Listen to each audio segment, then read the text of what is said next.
Welcome back to my lesson. आज के lecture में हम डिस्कस करने वाले हैं पास्ट कंटिन्यूअस टेंस को। ये टेंस की सीरीज चल रही है और बाकी टेंस आपको डिस्क्रिप्शन बॉक्स में मिल जाएंगे।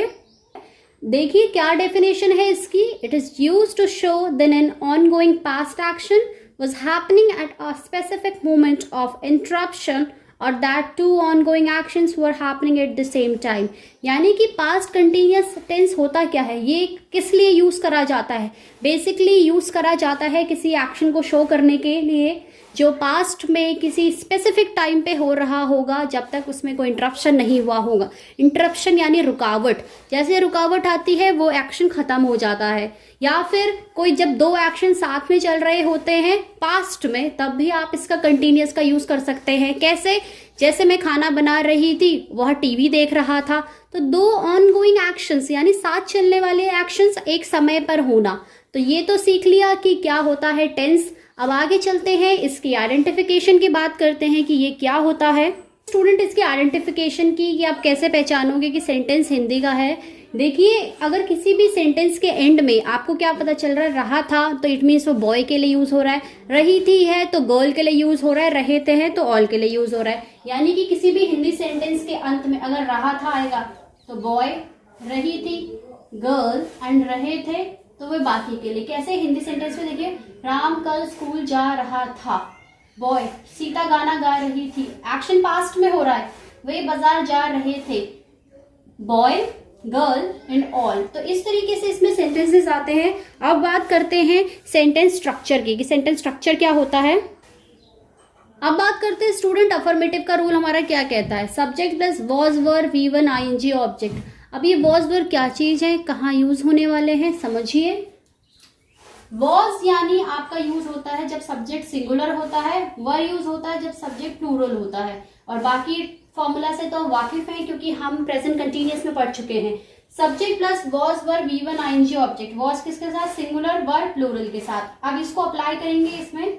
राम स्कूल जा रहा था, राम क्योंकि राम एक अकेला है, वॉज जाने को क्या कहते हैं, गोइंग, कहाँ जा रहा था भाई, स्कूल जा रहा था। Ram was going to the school और फुल स्टॉप। अब डिवाइड देख लेते हैं। राम आपका subject, was helping verb, going go plus ING V1 ING और ये आपका ऑब्जेक्ट। बच्चे कक्षा में शोर मचा रहे थे, बच्चे चिल्ड्रन। अब चिल्ड्रन है तो इट मीन्स ये प्लूरल वर्ड है चाइल्ड का। Children were making a noise in the class. Children were making a noise, आप ये भी स्किप कर सकते हैं। Children were making noise in the class यानी जो बच्चे हैं वो क्या कर रहे थे, वो शोर मचा रहे थे।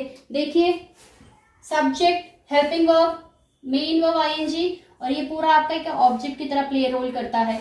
Children were making noise in the class, बच्चे शोर मचा रहे थे। शोर मचाने को मेक अ नॉइस बोला जाता है। तो यहाँ पे हमने क्या देखा, अफर्मेटिव में हमारे पास रूल था कि जब हमारा सब्जेक्ट उसके साथ was were plus V1 plus ING और प्लस आपका object, Ram was going to the school, children were making noise in the class. आप कुछ भी बना सकते हैं, जैसे कि वे बाजार जा रहे थे, they were going to the market, वे घूमने जा रहे थे, वे खाना खा रहे थे, they were eating the food. तो यहाँ पे आप सब्जेक्ट अपने सब्जेक्ट के हिसाब से ही वॉज वर लगाओगे। अब देखते हैं ये नेगेटिव में कैसे बनता है। नेगेटिव का रूल देखते हैं स्टूडेंट, क्या कहता है कि सब्जेक्ट प्लस वॉज वर बस क्या ऐड हो जाता है, एक नॉट ऐड हो जाता है। पूरा रूल वही रहता है जो अफर्मेटिव का होता है। Subject plus was were plus not V1 ING object. Ram school नहीं जा रहा था, Ram was not going to the school. बच्चे कक्षा में शोर नहीं मचा रहे थे, children were not making noise in the class. यानी कि नेगेटिव का रूल क्या कहता है भैया कि वॉज वर के साथ नॉट लगा देना है, बाकी पूरा अफर्मेटिव का ही रूल रहेगा। कैसे? वे कक्षा में नहीं जा रहे थे, वे घूमने नहीं जा रहे थे, वह पढ़ाई नहीं कर रहा था, वह खाना नहीं खा रही थी। तो इस तरीके के एक्शंस नॉट के साथ आपके पास्ट कंटिन्यूअस के होते हैं। अब बात करते हैं इंटरोगेटिव और नेगेटिव प्लस इंटरोगेटिव के। अब बात करते हैं इंटरोगेटिव की। स्टूडेंट, मैंने अपने पिछले लेक्चर्स में भी आपको बताया था कि इंटरोगेटिव दो तरीके के होते हैं हमारे पास। एक होता है येस नो वाले, दूसरे होते हैं WH वाले। येस नो यानी कि जिनका आंसर आप येस और नो में देते हो, और WH में थोड़ा सा आप डिटेल्ड वे में देते हो, येस और नो में नहीं देते हो। रूल देखिए इनके स्ट्रक्चर के क्या होते हैं। Was word subject V1 ING object plus question mark, क्या चीजें शिफ्ट हो जाती है, ये इसमें कन्वर्ट हो जाता है, इसमें बाकी पूरा वही होता है और एक क्वेश्चन मार्क ऐड हो जाता है। WH में क्या होता है, WH में सिर्फ आपके WH के वर्ड्स आगे आ जाते हैं, पूरा का पूरा सेंटेंस स्ट्रक्चर इंटरोगेटिव वाला होता है। कैसे देखिए, क्या राम स्कूल जा रहा था, यानी कि यहाँ पे हम पूछ रहे हैं पहले वाला। ध्यान रखिए जब भी ये क्या वर्ड स्टार्टिंग में आते हैं तो ये पहले वाला अप्लीकेबल होता है, यानी ये क्या बन जाएगा, वॉज सिंगुलर है, Ram going to the school. और इसी का अब दूसरा देखिए इंटरोगेटिव के WH वाले, जब ये कब क्यों कैसे वाले वर्ड मिड में आते हैं, क्यों को क्या कहते हैं, वाई, तो ये आगे आ जाएगा वाई वॉज राम, क्योंकि प्रॉपर नाउन है capital, going to the school. यहाँ पे देखिए क्या यहाँ पे स्टार्टिंग में था तो इसलिए हेल्पिंग वर्ब आगे आ गई, ये HV वाले हो गए। यहाँ WH मिड में है तो मीन्स WH स्टार्टिंग वाले हैं तो ये WH वाले हो गए आपके। तो ध्यान रखिए कि कब आपका WH वर्ड आ रहा है, कब आपका हेल्पिंग वर्ब आ रहा है, यानी कि कब आपके WH के बारे में बात हो रही है, कब आपके हेल्पिंग वर्ब के बारे में बात हो रही है, आपको ये ध्यान में रखना है। इसी का नेगेटिव इंटरोगेटिव और कुछ नहीं है, इसमें थोड़े चेंजेस हैं वो मैं आपको बताती हूँ कैसे। नेगेटिव इंटरोगेटिव या इंटरोगेटिव नेगेटिव, इसको एक और चीज होता है, इंटरो को इंट्रो बोला जाता है, यानी इंटरोगेटिव, क्योंकि र वाला साउंड जो आता है वो ऑक्सफोर्ड के हिसाब से आता है बेसिकली, बट हम लोग इंटरो पढ़ते हैं उसे। तो आप इंट्रो कहीं वर्ड आया तो आप कंफ्यूज मत होइएगा कि वो क्या है, इंटरो है या इंट्रो है। देखिए अब यहाँ पे क्या रूल होते हैं नेगेटिव के, वॉज वर्ड सब्जेक्ट क्या चेंज होता है, not, V1 ING object question mark as it. WH में वॉज वर्ड सब्जेक्ट क्या चेंज हुआ, not, V1 ING object question mark वही रहा। सेंटेंस देखिए, क्या राम स्कूल नहीं जा रहा था, was Ram not going to the school. Was helping verb आगे आ जाती है, सब्जेक्ट आ जाता है, फिर नॉट आ जाता है, V1 ING आ जाता है, फिर आपका ऑब्जेक्ट आता है। राम क्यों स्कूल नहीं जा रहा था, WH word, helping words, subject, not, main verb ING and then object. Why was Ram not going to the school? यानी कि हमारा इंटरोगेटिव में सिंपल क्या होता है, नॉट ऐड हो जाता है, बाकी पूरा का पूरा रूल आपका इंटरोगेटिव का होता है। जैसे अगर हम बोले कि क्या वह स्कूल नहीं जा रहा था, क्या वह बाजार नहीं जा रहा था, क्यों, अगर अब क्यों वर्ड यानी कि कब क्यों कैसे वाले WH वर्ड ये मिड में है, कैसे, राम क्यों नहीं स्कूल जा रहा था, राम क्या कर रहा था, राम कैसे बाजार जा रहा था। तो यहाँ पे हमने देखा कि हेल्पिंग वर्ब जब आगे आती है स्टार्टिंग में, starting beginning of the sentence, then it is yes और no questions, and when the WH words in Hindi come in the middle of the sentence, then this is the WH questions. तो ये था आपका interrogative का rule. अब हम बात करते हैं इसके यूजेस की। अभी तक सेशन समझ में आ गया तो फटाफट से बच्चों लाइक कर दो, कमेंट करो कि समझ आ गया है। अब बात करते हैं यूजेस की। स्टूडेंट इसके यूजेस, पहला यूज क्या कहता है कि it can also be used to describe something that was happening continuously in the past when another action interrupted it, यानी कि कोई एक्शन होना डिस्क्राइब करता है, कोई एक्शन कंटिन्यूस हो रहा था पास्ट पे जब तक कि उसे किसी दूसरे एक्शन ने इंटरप्ट नहीं कर दिया, यानी कि दूसरे एक्शन ने उसे रोक नहीं दिया। इंटरप्ट को रोकना कहते हैं। जैसे I was making dinner when she arrived, यानी कि जब मैं डिनर बना रही थी तब वो आ गई, तो मेरा डिनर बनाना रुक गया, दूसरे एक्शन ने मुझे इंटरप्ट कर दिया, उसने जब वो आई उसने इंटरप्ट कर दिया, तो मैं जो डिनर बना रही थी वो रुक गया। तो इसका मतलब कि जब कोई एक्शन जिसमें चल रहा हो और सडनली कोई दूसरा एक्शन आके उसे इंटरप्ट कर दे पास्ट में, तो भी आप वहां पे पास्ट कंटिन्यूअस यूज करते हैं। नेक्स्ट देखिए, it can also refer to a habitual action in the past, यानी कि जैसे हमने प्रेजेंट कॉन्टिन्यूअस में भी पढ़ा था कि जब कोई एक्शन रिपीट हो रहा होता है, हमारा हैबिचुअल होता है, आदत वाला, तो भी हम वहाँ पे कंटिन्यूअस यूज करते हैं। तो अगर कोई आपका पास्ट का एक्शन था जो हैबिचुअल था, उसमें भी आप पास्ट कंटिन्यूअस यूज कर सकते हो। कैसे, she was talking constantly in class in those days, constantly मतलब लगातार वह क्लास में उस समय बातें करती रहती थी। तो यहाँ पे हमने देखा कि उसका जो हैबिचुअल एक्शन था, जब हम पास्ट की बात करते हैं किसी के हैबिचुअल एक्शन की, तो भी आप पास्ट कंटिन्यूअस यूज कर सकते हो। नेक्स्ट यूज देखिए student, it can shade light on what was happening at a precise time in the past. Precise का मतलब क्या होता है स्टूडेंट? एग्जैक्ट टाइम, यानी कि जो आपको पता होता है।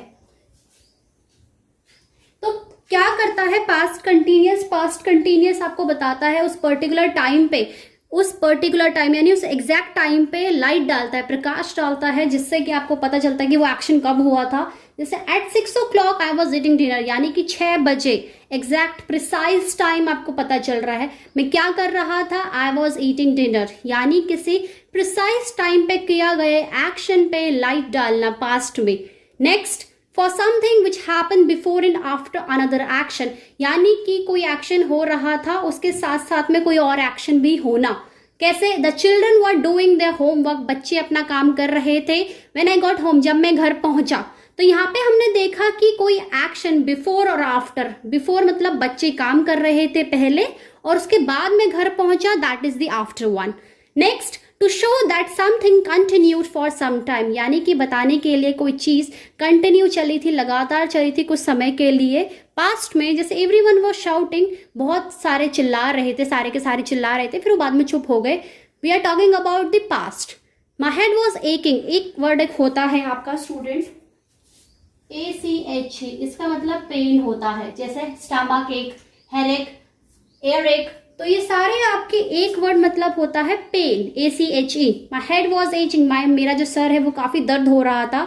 एवरीवन वॉज शाउटिंग, हर कोई चिल्ला रहा था। तो इन यूजेस में देखा कि कोई प्रिसाइज टाइम पे जब लाइट डालनी होती है, कोई एक्शन बिफोर और आफ्टर का होता है, कोई काम कुछ समय के लिए चल रहा होता है, फिर स्टॉप हो जाता है, इंटरप्ट हो जाता है। आगे के यूज देखते हैं।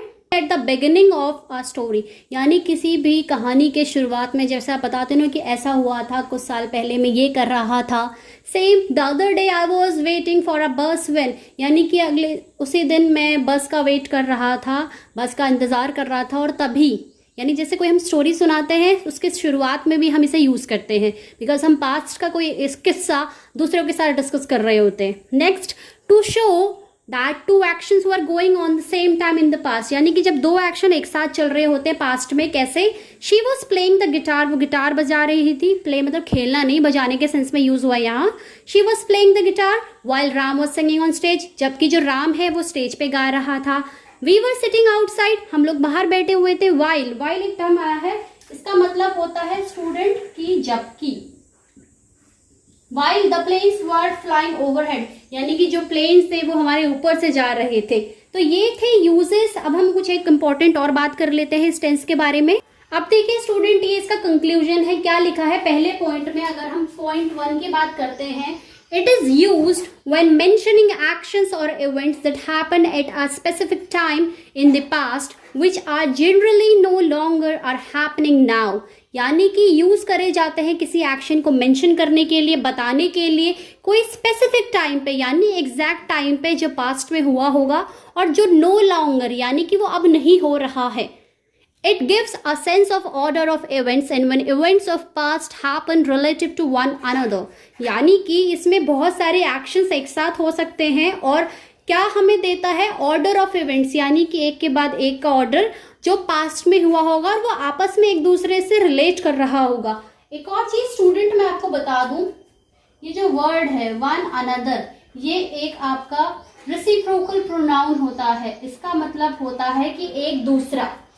नेक्स्ट देखिए, it is used to describe actions that begin in the past and often continue for a short period of a time after the action start, यानी कि ये यूज करा जाता है किसी एक्शन को डिस्क्राइब करने के लिए, बताने के लिए, जो शुरू हुआ होगा किसमें? बिगिन मतलब होता है, बिगिन का सेकंड फॉर्म है पास्ट में, और ऑफन मतलब मोस्टली कंटिन्यू होता है थोड़े से ही समय के लिए, यानी short duration, short period of time के लिए।